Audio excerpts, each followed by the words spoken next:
Vamos bater o papo com o Dr. Wilson? Dr. Wilson Roberto Pico Júnior, ele é médico especialista em clínica médica e geriatria e ele vai conversar com a gente nessa soma de participações que ele tem feito sobre os cuidados que nós temos que ter com os nossos idosos e os cuidados que os idosos também têm que ter com eles. Doutor, uma alegria tê-lo aqui. Mais uma vez, muito grata por aceitar o nosso convite, por estar aqui com a gente. Seja muito bem-vindo. Boa tarde. Boa tarde. Você me ouve bem? Tem áudio aqui. Oi, tá me ouvindo bem? Eu te ouço. Você tá me ouvindo? 3, 2, 1, doutor. Doutor, acho que não tá me ouvindo, gente. Vamos tentar conectar com ele de novo para a gente retomar? Pode ser? Eu acho que ele não me ouviu bem. Doutor Wilson, não me ouve. Agora sim, o contato acho que está estabelecido. Doutor, me ouve? Seja muito bem-vindo, viu? Uma alegria recebê-lo aqui no programa. Sim, agora ouço. Eu que agradeço mais uma vez o convite. Uma boa tarde a todos. É sempre um prazer estar aqui com você. Doutor, no recorrer dessas entrevistas que nós realizamos, ficaram algumas questões pendentes e uma delas que eu já gostaria de abrir a sua participação aqui é muitos comentaram aqui pelo WhatsApp, até pelo próprio Instagram, pelo Facebook do programa, dizendo muitas vezes da resistência que muitos idosos têm em entender esse momento, né? Então, por exemplo, o não uso de máscara, o querer sair, o querer ir para a rua, de repente chegar em casa e não trocar a roupa, né? E fazer toda a asepsia que tem que ser feita, enfim. Doutor, o que o senhor orienta e recomenda para que realmente essa linguagem seja adequada ou a maneira de conversar com esse idoso para que ele entenda essa necessidade, né? Porque se para a gente já é difícil, muitas vezes, né, para quem não está aí num grande momento da vida, seja mais resistente mesmo, né? E aí, doutor, o que fazer? Exatamente, é bem complicado, né? Uma situação complexa aí, que como você mesma disse, muitas vezes a gente se vê frente a isso, né? Será que tudo isso que a gente está fazendo faz sentido ou não faz? Então, imagina repassar muitas vezes para os idosos. Eu já ouvi eles dizerem até que eu já vivi bastante, né? Eu já passei por algumas situações de guerras e tudo mais, e eu não queria ser submetido a isso. Algumas estratégias que a gente pode pensar é o significado da vida nesse momento para eles, né? Eu acho que a gente conversa sobre isso várias vezes ao longo dos atendimentos que a gente vai fazendo com os idosos, entender o que cada um de nós, né, tem de perspectiva, de desejo, de sonhos aí para frente e tentar repassar isso para eles, tentar mostrar que existe um risco que é evidente, né, e que talvez morrer até nesse momento nem seria o pior desfecho, né? Nós temos visto muitas pessoas saindo dessa situação dependentes e tudo mais, então que esse risco existe e tentar trazer para eles algumas coisas que ainda fazem sentido na vida, né? Então, a presença dos netos, uma possível convivência futura que vai poder ser retomada com todo mundo. Então, tentar dividir isso com eles. Olha, é um momento que deve passar, a gente infelizmente não sabe o tempo que isso vai demorar, mas em algum tempo a gente vai retomar aquelas coisas que faziam sentido para você, que faziam bem para você. E aí por isso que a gente precisa de todas essas medidas de precaução, para que quando chegarmos lá, todos estejamos bem e para que possamos retomar todas essas atividades sem nenhum prejuízo no dia a dia. Doutor, sobre esse aspecto do isolamento, também um grande questionamento que a gente teve aqui é sobre a questão desses idosos acabarem ficando deprimidos por estarem sozinhos, isolados, sem muitas vezes contato com a maior alegria deles, que são os netos, né? Para muitos idosos que têm netos, tem sido realmente uma dor muito grande esse distanciamento, essa falta de não poder cuidar, de não poder beijar, de não poder tocar. Eu queria também que o senhor passasse essas orientações, de repente elas podem ser flexibilizadas de alguma maneira, de qual maneira, qual caminho seguir, o que fazer, para que realmente esse idoso não caia numa depressão ou em questões psicológicas aí que podem ser revertidas, né? Exatamente. Como a gente conversou, né, da primeira vez, naquela quarta onda que a gente discutiu, é um dos impactos que a gente precisa se preocupar. Na verdade, em todo o segmento geriátrico, a gente vê que essa é uma das coisas negligenciadas, né? A gente sabe que existe uma indicação de triagem para depressão em todos os atendimentos geriátricos, mas infelizmente a gente não vê, né? A gente vê todas aquelas outras preocupações com o colesterol, com a diabetes, com o câncer de próstata e de mama, que são importantes, logicamente, mas a depressão sempre foi negligenciada e agora ainda mais. Então, é uma coisa, em primeiro lugar, a gente precisa ficar atento, tentar manter o contato com um profissional de confiança para que ele avalie a necessidade de intervenções farmacológicas até, né, com um diagnóstico mesmo de depressão. Então, esse é um ponto. E o outro ponto que você tocou é como a gente pode pensar em conviver nesse momento, porque é isso que a gente precisa fazer, né? Também não dá para a gente parar a nossa vida agora e ficar esperando tudo ser retomado, porque a gente não sabe em quanto tempo isso vai acontecer. Então, algumas medidas que a gente pensa, como a gente discutiu a questão do distanciamento e do uso da máscara. A gente pode visitar, né, um idoso, o nosso avô, o nosso pai, não tem problema, desde que a gente siga esses passos. Então, a gente mantendo um distanciamento de 2 metros, a gente usando a máscara, a maioria das vezes, né, principalmente se a gente falar no idoso que já tem alguma alteração cognitiva, a gente prefere que quem for visitá-lo que use a máscara, que mantenha o distanciamento, porque às vezes é um pouco mais difícil para ele. Agora, realmente, a questão do contato físico é um pouco mais complicado, né? Existe aquela questão, né? Se o idoso consegue entender muito bem todas as instruções, né? A pessoa for lá, colocar uma máscara, depois desse contato físico, de um aperto de mão ou de um abraço, que puder, de alguma forma, tomar banho ou trocar roupa, isso pode acontecer. Existe um risco baixo, né? Não é que não existe risco mas é um risco baixo. E aí, qual é a questão? Dividir com a família e com esse idoso os riscos e benefícios de cada uma dessas coisas. Se é possível esperar, né? Se é possível que as visitas sejam feitas com esse distanciamento, ou que de familiares longe possam ser feitas ligações por vídeo, como a gente tem feito muito, seria preferencial que a gente fizesse dessa forma.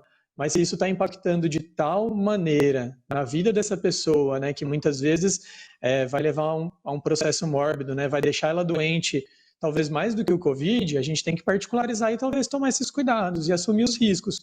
Então, quem for lá coloca uma máscara, se o idoso puder, ele também coloca uma máscara, desde que, obviamente, não esteja sintomático, pode dar um abraço e logo depois fazer uma higiene, tomar um banho, trocar de roupa. Então, a gente, como família, assume esse risco, o idoso também assume esse risco, então é possível de ser feito, mas, de preferência, o distanciamento é sempre a melhor opção ainda. Bom, Lucilena, acredito que o doutor então respondeu uma das suas perguntas aqui, que foi exatamente ela comentando, doutor, sobre o Dia dos Pais, que está chegando e que é difícil ficar longe, que ela queria saber dicas então para o encontro seguro. Acredito que o doutor já tenha até respondido. Quem está aqui com a gente também adorando o programa da Guimar da Penha, Ana Maria Penteado, Amélia Roxo, Selma Souza, Vanessa Santos, Vera Lúcia Brandão, Rosângela Coelho, Adriana Mendes, Israel Veltroni, muito grata pelo carinho também de todos vocês. Agora, doutor, dentro desse contexto todo que nós estamos falando, né, da questão do abraço, do beijo, como é que a gente pode perceber que esse idoso, ele está ficando triste, ele está ficando, indo por um caminho não bacana, né, nesse momento? Que sinais que ele dá? O corpo dele diz, as expressões, como é que a gente também pode fazer essa leitura? Porque muitas vezes a gente fala assim, mas hoje ele está com sono, ele foi dormir, foi descansar, mas ele está quieto hoje, não está querendo conversar, sei lá, de repente ficou triste por uma notícia, não sei. Mas como a gente consegue perceber que, de repente, que por trás desses comportamentos tem algo lá? Sim, isso é bem importante, né? Porque quem vai detectar em primeiro lugar, sem dúvida, é a família, né? Os familiares que estão ali próximos. Em primeiro lugar, eles conhecem muito bem esse familiar, então qualquer mudança vai ser percebida. Aí o importante é a gente diferenciar daquelas alterações que fazem parte da mudança da rotina, né? Então até nós, né? Então você deixou de trabalhar, deixou de fazer algumas atividades, reduziu a carga de trabalho, então você acaba dormindo um pouco mais, às vezes acordando mais sonolento, mudando um pouco os hábitos alimentares. Mas algumas estratégias seria a gente prestar atenção nisso ao longo dos dias, né? Então, se esse idoso começa a ter alguma alteração de humor, não tem mais vontade de fazer as coisas que gostava antes, não quer mais sair da cama, tem diminuição dos cuidados pessoais, né? Então não quer mais tomar banho, e isso é alteração do sono, pode ter alteração de alimentação também, tanto aumento de quantidade de alimentação quanto diminuição, e isso dura por alguns dias, né? Isso começa a ficar frequente ao longo de uma semana. são sinais em que a gente pode ficar atento e pedir para um profissional poder nos ajudar, né? Como a gente conversou, talvez esse primeiro atendimento, essa primeira avaliação pode ser feita com algum profissional por vídeo, né? A gente pode tentar acolher essas dúvidas e realmente ver se precisa de um atendimento presencial. A gente tentar evitar o pronto atendimento também nesse momento, que a gente acaba guardando ele mais para as doenças agudas e graves. Mas eu acho que esses sintomas, principalmente relacionados a cuidados pessoais, diminuição das atividades que eram anteriormente prazerosas e alteração do sono, durando alguns dias, né? Não pontualmente, isso aconteceu hoje, mas amanhã ficou tudo bem. Isso está durando uma semana, ele está diferente nessa última semana, podem ser alguns sinais que levam-nos a procurar um atendimento profissional. A questão de manter uma rotina, ela também é válida, porque a gente ouve muito isso para a criança, né? Ai, mantenha a rotina das crianças, mantenha, é importante que ela não sinta essa falta de rotina, até pelo comando e tudo mais. Com os idosos, a questão da rotina, ela também é importante. E aí, como fazer nesse momento? Com certeza, né? A rotina para todos nós, até estendendo para as crianças, para os adultos e para os idosos, todos tiveram mudança da sua rotina, sem dúvida nenhuma, né? Então a gente precisa se adaptar, porque, por exemplo, eu trabalhava de manhã, agora eu não trabalho mais, eu acordo mais tarde, às vezes eu fico de pijama até mais tarde. Isso acaba contribuindo de alguma forma dessa piora do humor. Então, para os idosos, principalmente, é importante que a gente mantenha todas as rotinas deles.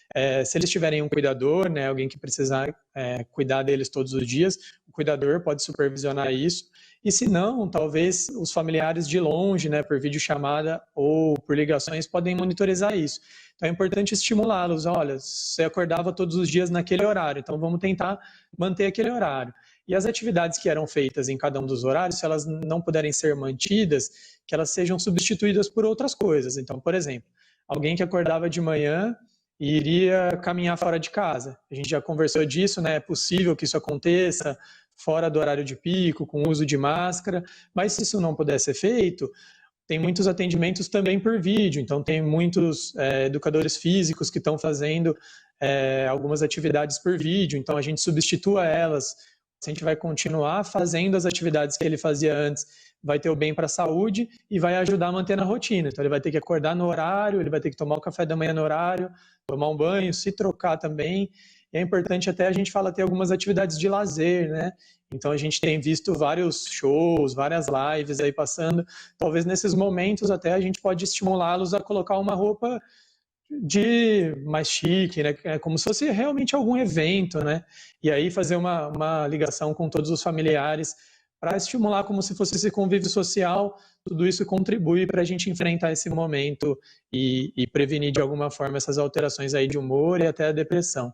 Então, eu sugiro que sejam mantidas as atividades do dia a dia, para que as rotinas de cuidados sejam mantidas também e aquilo que não pode ser mantido seja substituído por uma outra atividade que faça sentido para ele também, né? Não adianta a gente querer propor alguma coisa que aquela pessoa que não gostava de fazer atividade física, agora a gente vai propor isso, provavelmente não vai ter uma boa adesão. Então a gente junto com a família talvez pensar alguma atividade em que possa substituir. Olha, aquele dia a gente vai ter uma reunião familiar, o almoço a gente vai fazer uma ligação por vídeo e todo mundo vai almoçar junto conversando, ou realmente essas atividades às vezes lúdicas, às vezes atividades de entretenimento que também podem ser inseridas na rotina. Doutora Michele Mocin pergunta, como eu sei qual é o limite de o tempo do meu pai ficar assistindo televisão? Achei ótima essa pergunta, porque a gente também vê tanto isso para criança, né? A gente fala tem um limite para não ficar ali. Às vezes os idosos também ficam muito tempo na TV e ficam, consequentemente, parados, né? E ficam ali sem se movimentar, mais sedentários, digamos assim. A gente consegue estabelecer um limite para isso? Boa pergunta. Uma boa pergunta mesmo. Os estudos com crianças são mais importantes que a gente tem, então a gente tem até tempo de tela, né, cronometrado para cada uma das idades. Para idosos a gente não tem isso muito objetivamente, até porque eles viveram em um outro momento, né, que a gente é adulto, então eles têm outros hábitos e principalmente nesse momento seria difícil da gente mudar os hábitos que eles têm. Talvez traria até um impacto importante para a vida deles nesse momento. Então o que eu sugiro? Vamos tentar manter o hábito que acontecia antigamente. Se era um idoso que já tinha uma prática de ficar um pouco mais de tempo na TV, não há problema nenhum em a gente manter. É óbvio que estimulá-lo a fazer uma atividade fora dali é importante, mas se ele já tinha esse hábito, talvez esse não seja o momento da gente mudar. Agora, se ele não tinha esse hábito, a gente tentar manter aquele tempo máximo de TV que ele assistia antes. Ou alguém que não assistia TV, vamos tentar pensar em outras atividades que a gente pode substituir isso aí para ele, né? Talvez como visitas de familiares, né? Mantenha o distanciamento. Então, alguns idosos têm uma casa com quintal um pouco mais amplo. A gente pode colocar cadeiras separadas e aí combinar de um familiar e a cada dia fazer essa visita. Essas outras atividades que eu falei com educadores físicos, fisioterapeutas, terapeutas ocupacionais que podem programar atividades para eles. E um profissional muito importante nesse momento, lógico que todos os profissionais da saúde são importantes, né? Mas os terapeutas ocupacionais eu acho que têm um bom papel. Eles conseguem programar muito bem a rotina, propor algumas atividades que façam sentido, né, para esse idoso, e ele vai conseguir se organizar durante o dia para manter aquilo que ele gostava, se for assistir TV, que ele assista TV pelo tempo que ele deseja, né? Mas que nos outros horários em que ele tinha atividades prazerosas, a gente possa mantê-las adaptadas para esse momento, ou que eles possam ser substituídos por outras atividades que façam sentido para eles e que evitem que eles aumentem esse tempo de sedentarismo. E aí nem é só na televisão, né? É no computador, é na cama mesmo. Então, que a gente substitua essas atividades que eles tinham antes por outras atividades que possam ocupá-los. Doutor, se um familiar precisar se mudar para a casa de um idoso para cuidar deles, quais devem ser os cuidados e qual o melhor procedimento? Bom, é uma coisa que a gente também conversa com várias famílias, né? Existe, até por conta dessa depressão, né? Alguns idosos não conseguem conviver mais sozinhos em casa, né? Apesar de serem bem funcionais, para esse momento particularmente, eles estão precisando de um apoio. E aí aquilo da gente dividir com a família, que realmente não é isento de risco essa mudança, mas talvez qual seja a melhor forma? A primeira delas é que o familiar que vai se mudar, que ele esteja assintomático, né? Ou se ele estiver sintomático, que ele faça o teste e aguarde pelo menos os 14 dias, que ainda é indicado pelo Ministério da Saúde, para depois fazer essa mudança. Se for uma mudança de urgência, né? Olha, aconteceu alguma internação, meu familiar foi para casa numa condição um pouco mais dependente e eu preciso de urgência até lá. Tentar escolher um familiar que não esteja sintomático e ele poderia tomar os cuidados dentro de casa que ele tomaria como se ele tivesse com sintomas, né? Então, nós temos visto muitos pacientes que internam e às vezes vão de alta antes do período de isolamento. Então, essas pessoas conseguem se manter convivendo com outras pessoas que não tenham a doença, protegidas e também protegendo elas. Então, se a pessoa estiver sintomática, é ideal que ela use uma máscara cirúrgica nesse caso, né? As máscaras de pano não são suficientes, as máscaras de pano são mais para convívio social. Então, nesse primeiro momento, se o familiar precisar mudar, seria interessante que ele usasse pelo menos essa máscara de pano por pelo menos 14 dias, que seria o tempo médio de incubação da doença, né, de 7 a 10 dias, e mais o início dos sintomas, para ele realmente perceber que ele não está apresentando sintoma. Então, poderia ser feito um teste de SWAB, né, como a gente sabe que, infelizmente, cerca de 40% a 50% das pessoas é assintomática ainda para a COVID. Poderia fazer um teste de SWAB. Vindo negativo, infelizmente não exclui a possibilidade de ter doença. A sensibilidade desse exame não é perfeita e ainda num tempo de 7 a 15 dias da doença, o exame também não é bom. Então, fazer um teste, vier negativo, a pessoa esteja assintomática e que use máscara por pelo menos 14 dias. Depois a gente fica com um pouco mais de tranquilidade de que essa pessoa provavelmente não vai levar a doença para esse idoso. Perfeito. Ligados aqui com a gente também o Anderson Lima, Regina Assis, Walter Ferreira, Antônio Carlos André, Abel Souza, Ian Muniz, Renata Dourado Esteves, Ana Maria adorando o programa. E a Célia faz a seguinte pergunta: doutor, idosos gostam do almoço e jantar com arroz e feijão. É perigoso comida pesada no jantar para um senhor de 89? Estou querendo introduzir uma sopinha, mas ele está resistente. O que eu faço? Célia, gratidão pela pergunta. Isso é bem interessante, né? Essa reeducação alimentar, a gente conversa muito sobre isso, né? As dietas, hoje várias dietas na moda, o quanto isso tem de impacto na saúde das pessoas, né? Então, as mudanças de hábitos, elas são mais importantes.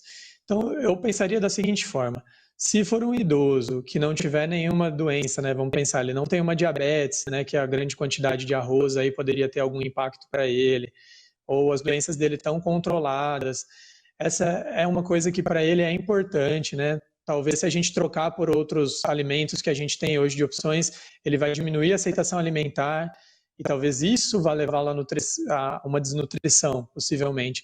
Então, avaliar muito bem se isso pode estar causando algum impacto na saúde dele. Se essa alimentação ele teve até hoje, ele é saudável ou tem as doenças dele muito bem controladas, eu não vejo problema nenhum em manter a alimentação do jeito que está, né? A gente sempre pensa nessa, mas a janta pode ser muito próximo de dormir e aí pode acabar pesando. O que a gente pode ter de impacto, talvez, seja em doença do refluxo, né? Alguma coisa desse tipo.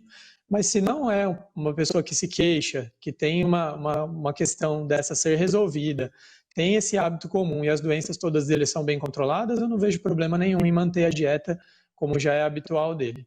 Tá certo. Doutor Wilson, quero muito agradecer a sua presença mais uma vez aqui. Muito grata por nos ajudar, por responder as nossas questões. Volte sempre ao nosso Alto Astral. Eu que agradeço mais uma vez o convite, né? Eu acho importante da gente entender que, né, nesse momento a gente tem mais dúvidas do que certezas, né, do Verdade. Covid-19. Então, tudo que a gente puder conversar sobre isso, buscar informações confiáveis, vai ser interessante para nossas estratégias de enfrentamento aí pelo tempo que a gente precisar. Foi um grande prazer mais uma vez. Uma boa tarde para todo mundo. Boa tarde, doutor. É exatamente isso, viu? Conversamos então com o doutor Wilson Roberto Pico Júnior, médico especialista em clínica médica e geriatria.